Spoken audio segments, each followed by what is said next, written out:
नमस्कार, राधे राधे। आप सभी को शर्मा सर यूट्यूब चैनल में स्वागत है। आज हम रीजनिंग के नए तरह के सवाल लेके आपके सामने हाजिर हुए हैं।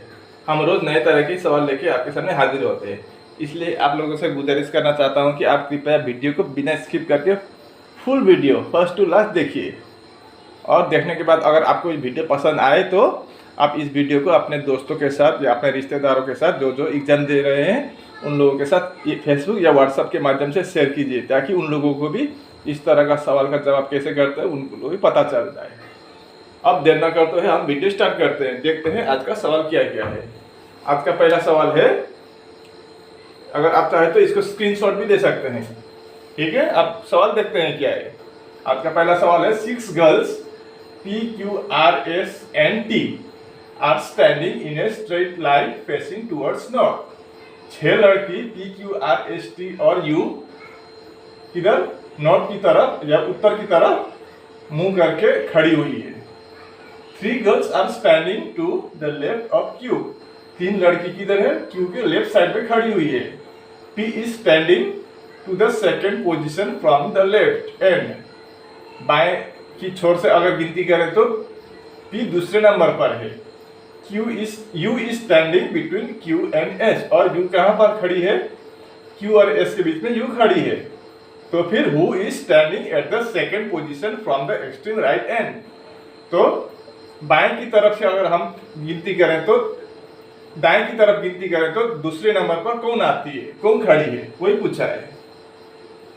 तो अब हम ऐसे एक लाइन खींचते हैं यहाँ पर PQRS। अब ये लाइन देखते हैं पहले।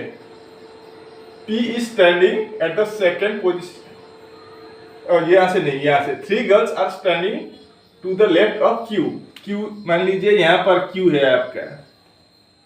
Q के लेफ्ट साइड में कितने लड़की खड़ी है? 3 बोली है लेफ्ट साइड में। 3 गर्ल्स, 1 2 3। अब कौन खड़ी है ये हमको मालूम नहीं, या किसी को मालूम नहीं अभी तक। P is standing at the second position from the left। आपका लेफ्ट इधर होता है, राइट इधर होता है, राइट और left. P is standing at the second position from the left। Left के साइड से सेकंड पोजीशन पर कौन है? आपका P खड़ी है बोला है। P is standing। U is standing between Q and S, और U कहाँ खड़ी है? Q और S के बीच में खड़ी है। अगर हम Q यहाँ है, अगर हम यहाँ पर U लिखे तो S यहाँ पर नहीं होगा, क्योंकि P दूसरे नंबर पर लेफ्ट साइड से पहले ही बोला गया है। तो हमको यहाँ पर बनाना होगा, S बनाना होगा, ताकि हम U को बीच में ला सके। U is standing between Q and S बोला है, तो U यहाँ पर हो जाएगी। अब सवाल यहीं तक था, और यहाँ के बाद क्या बोला है? Who is standing at the second position from the extreme right end। अब राइट साइड से दूसरे नंबर पर कौन है, वही पूछा है हमको। तो कौन है दूसरे नंबर पर? पहले नंबर पर S है, दूसरे नंबर पर U है। ये है आपका दूसरे नंबर। अब हमको P Q R और T के बारे में पता नहीं। R यहाँ भी हो सकता है, यहाँ भी हो सकता है, और T यहाँ भी हो सकता है, यहाँ भी हो सकता है। अगर R यहाँ है तो T यहाँ होगा, और यहाँ R है तो T यहाँ होगा। लेकिन R और T के बारे में यहाँ पर कुछ बताया नहीं गया है, तो हमको R और T के बारे में मालूम नहीं पड़ेगा। हमको जहाँ तक पूछा है, क्या बोला था? राइट साइड से दूसरे नंबर पर कौन है, तो दूसरे नंबर पर कौन है? आपका U है। तो U आपका सही जवाब होगा, C वाला ऑप्शन सही जवाब होगा। ठीक है, समझ गए होंगे। इतना टफ भी नहीं था, लेकिन कभी कभी ऐसा होता है दो आदमी का आपका R और T का बात यहाँ पर किया ही नहीं, तो हमको R और T क्या है पता ही नहीं है। खैर, हमको जो आंसर निकलना था हमने निकाल दिया। वो आप किसका बारे में पूछा नहीं लिखा, वो आपको देखने की जरूरत नहीं है। हमको हमारा मेन उद्देश्य है, हमको आंसर निकलना था, हमारा आंसर निकल गया। ठीक है, अब इस सवाल को देखिए, दूसरा वाला। Find the number of squares in the given figure. यहाँ दिए गए फिगर में कितना स्क्वायर्स है हमको निकालना है। स्क्वायर यानी वर्ग। यहाँ पर ट्राइंगल या त्रिभुज के बाद नहीं पूछा है, आपको यहाँ स्क्वायर्स के बाद पूछा है। स्क्वायर का मतलब वर्ग, जो 4 साइड से बराबर हो उसको वर्ग बोलते हैं या स्क्वायर बोलते हैं।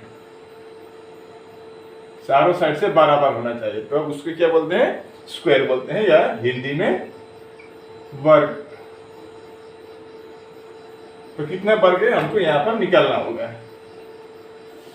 तो कितना है यहाँ पर, वैसे हम बाहरी वर्ग है तो एक ऐसा है, ऐसा कुल मिलाकर कितना है, 1 2 3, यहाँ से एक इधर का 3, ये वाला एक 4,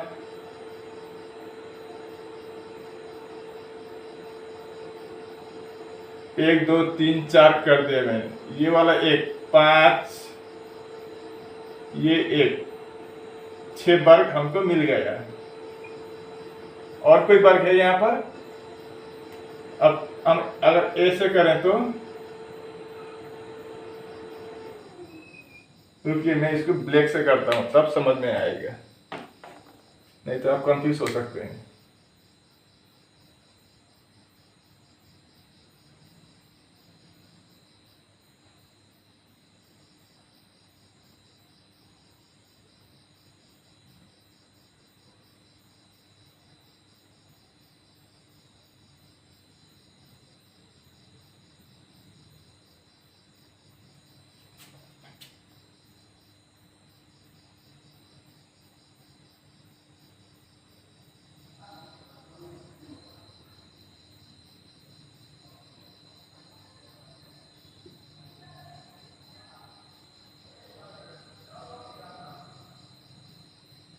छह मिला था। अब ये वाला एक ये वाला 4 साइड का बराबर का एक, ये भी 4 साइड का बराबर का एक, 3 हो गया।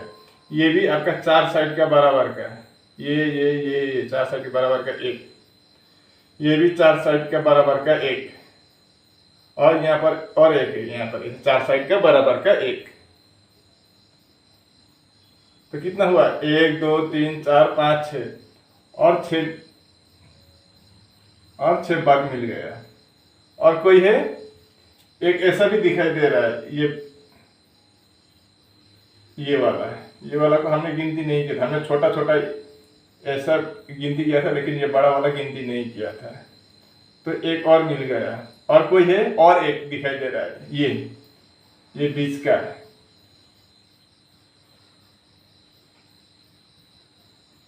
ये वाला है।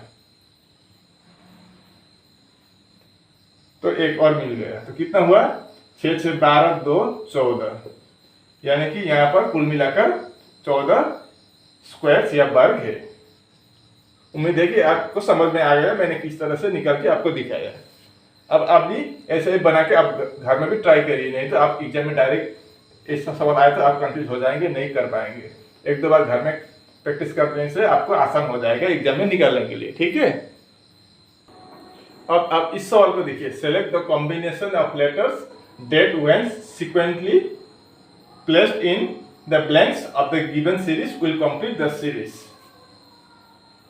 मतलब यहाँ पर ब्लैंक पर यहाँ दिए गए सीरीज नंबर देने से हमारा जो सही होगा वही देने से हमारा क्या होगा, ये सीरीज कंप्लीट हो जाएगा। तो आप इसको कैसे करेंगे, हम पहले गिनती करेंगे कि कितना अल्फाबेट है, जो डैश के साथ, ब्लैंक के साथ, 1 2 3 4 5 6 7 8 9 10 11 12 13 14 15 16 17 18 19 20 है। 20 को हम कैसे करेंगे, 10 2 हो जाएगा, या 4/5 हो जाएगा 20 को। अब किस तरह से करेंगे हम इसको, 4/5 करने से क्या होगा, 1 2 3 4 5। अगर हम यहाँ एक दाग देंगे तो 1 2 3 4 5, यहाँ एक दाग, 1 2 3 4 5 एक दाग। अब देखिए यहाँ पर लास्ट में n है, यहाँ पर भी n है, लेकिन यहाँ पर p है, मतलब ऐसा नहीं होगा, ऐसे नहीं होगा, सेम होना चाहिए, तभी हम ऐसे कर पाएंगे। तो 5 से नहीं हुआ, अब हम 4 से करके देखते हैं। 1 2 3 4 यहाँ तक आ जाता है, 1 2 3 4 1 2 3 4। अब देखिए यहाँ पर p आ गया लास्ट में, यहाँ पर p, यहाँ पर n, मतलब 4 से भी नहीं होगा। अब 2 और 10 से तो होगा ही नहीं।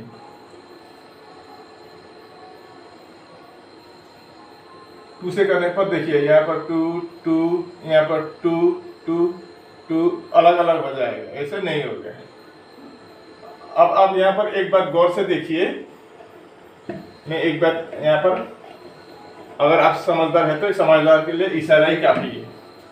अब यहाँ पर देखिए कितना है, P 2 है, यहाँ पर कितना है 3 है, यहाँ पर 4 है, रिपीटेड सीरीज का है, यहाँ पर double P, triple P, 4 piece. तो वैसे N भी शायद वैसे ही होगा। तो यहाँ पर तो हम क्या करेंगे, इसको 2 3 4 बनाएंगे इसके जैसे। 2 P है तो 2 N बना के देखते हैं। 2 N 2 P, ये एक कर दिया मैंने। अब यहाँ पर 3 P है, तो हम क्या करेंगे इसको,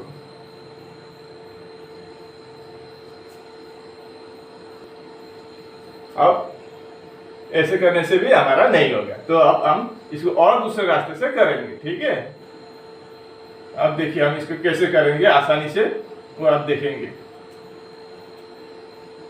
अब देखिए मैं यहाँ पर अगर P देख लूं तो क्या होगा, PN एक हिस्सा हो गया। ठीक है, अब देखिए डबल P है, मैं डबल N बना देता हूं। यहाँ पर single P single N, double P double N, triple P triple N बन गया, और 4P 4N बन गया। देखिए कितने आसान से हो गया। आप पहले हम कंफ्यूज हो रहे थे किस तरह से कहाँ पर क्या होगा क्या नहीं होगा, लेकिन अब हमको राह मिल गया, रास्ता मिल गया। अब देखिए यहाँ पर double single P single N, double P double N, triple P triple N, 4 piece 4N। तो ऐसे होगा इस सीरीज का। तो क्या क्या लिखा हमने वो निकालेंगे, P N N N N N N, एक P और 4 N, एक P 4 N, यानी कि आपका डी वाला ऑप्शन सही जवाब होगा यहाँ पर। ठीक है, अब आप इस सवाल को ही देखिए। Select the set in which numbers are related in the same way as are in the numbers of the following sets. और यहाँ पर जो रिलेशन दिया गया है जैसे बना है, यहाँ पर भी वैसे ही हमको कौन सा वाला है वही हमको निकालना होगा। तो कैसे निकालेंगे आप इसको हम देखते हैं। Select the number in which numbers are related in the same way, यहाँ पर दिए गए नंबर रिलेटेड सेम वे से होना चाहिए। As are in the number of the following sets, यहाँ पर जिस तरह से दिया गया है यहाँ पर भी उसी तरह का नंबर कौन सा है वही निकालना होगा। पहले हम ये देखते हैं कैसे क्या हुआ है।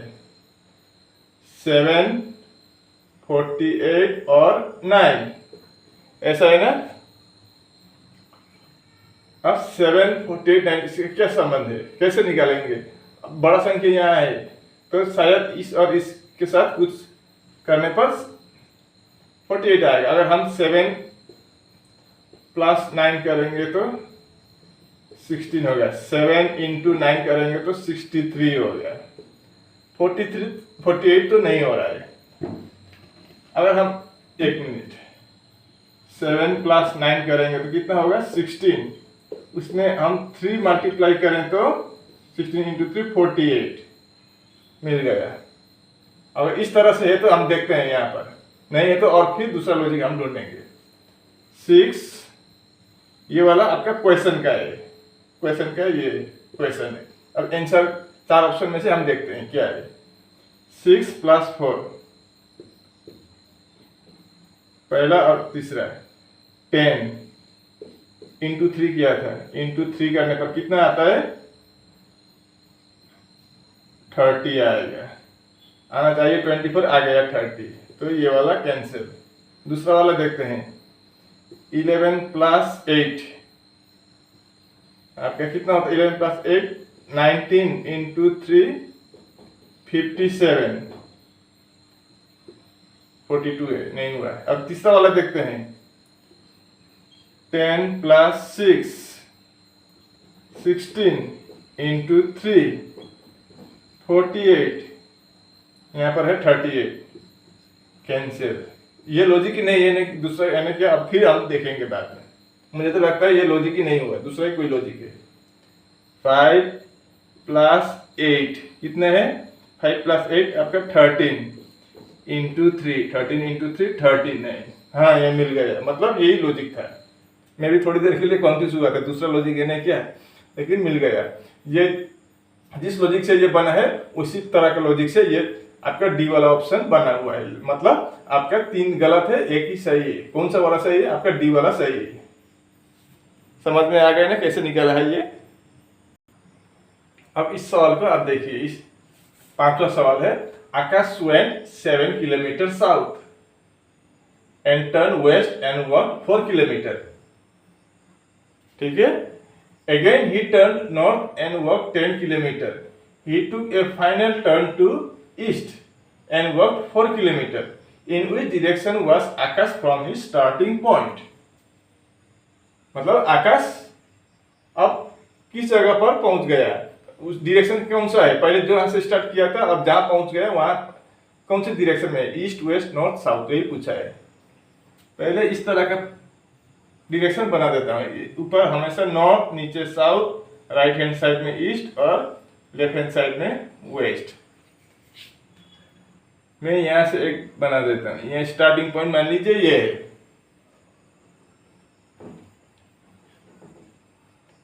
स्टार्टिंग पॉइंट ये बना देता हूं। अब देखिए, आकाश वेंट 7 किलोमीटर साउथ। यहां से क्या गया? 7 किलोमीटर साउथ मतलब नीचे। अब ये बनाने के समय सावधान होना, नहीं तो आपका आंसर यहीं पर गड़बड़ हो जाएगा। 7 kilometre south and turn west. West किधर है? इधर है, मतलब इधर है। इधर कितना आया? 4 किलोमीटर। अब इतना लंबा मत खींचिए, 7 से बड़ा मत बनाइए, नहीं तो आपका आंसर गलत हो जाएगा। 7 है तो 7 से छोटा होगा 4, वैसे लगभग ऐसा बना दीजिए। तो यहाँ ये 4 किलोमीटर वेस्ट के तरफ आ गए। West and walk 4 kilometre. Then he turn north. उसके बाद वो नॉर्थ की तरफ चले गए। नॉर्थ मतलब ऊपर। And walk 10 kilometre. 10 किलोमीटर। अब ऐसा मत छोड़िए, इतना करने पर सीधा सीधी होने से क्या होगा? आपका 7 होगा। थोड़ा लंबा खींचिए ताकि 7 से बड़ा हो जाए। अब यहां तक लगभग 10 हो गया।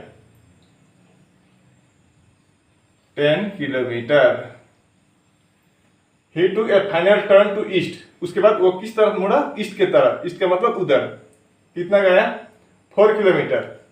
4 का मतलब यहाँ है, ये सीधा, ये नीचे का 4 है तो ऊपर भी सीधा यहीं तक आपका 4 हो जाएगा।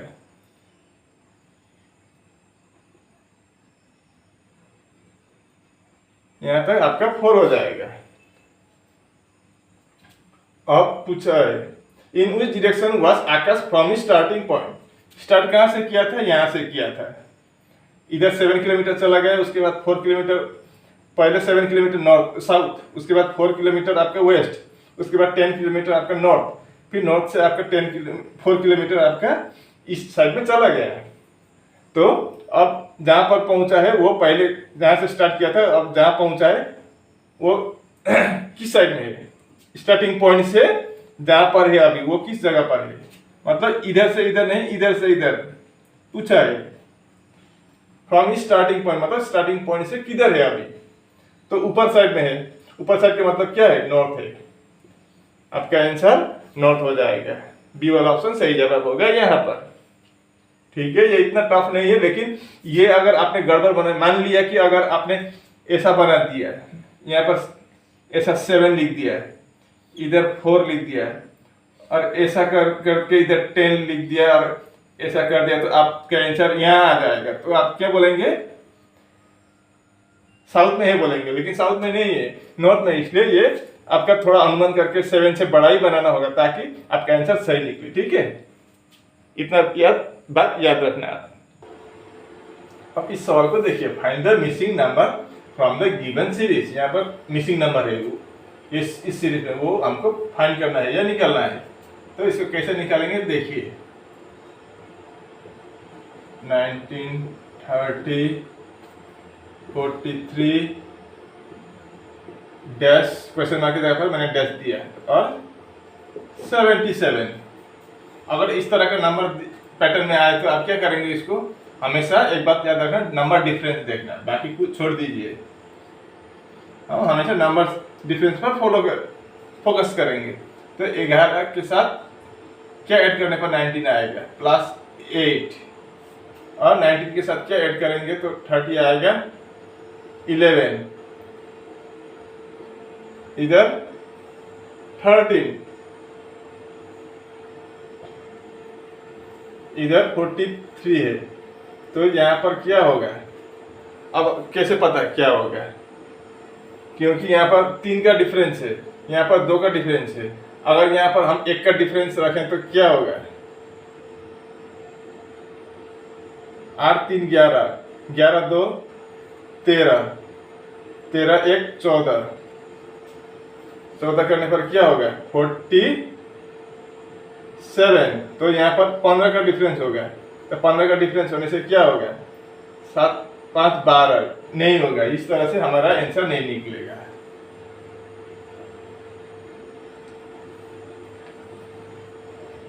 मामला गड़बड़ है। The matter is serious. तो अब इसको हम कैसे करेंगे, अब देखते हैं।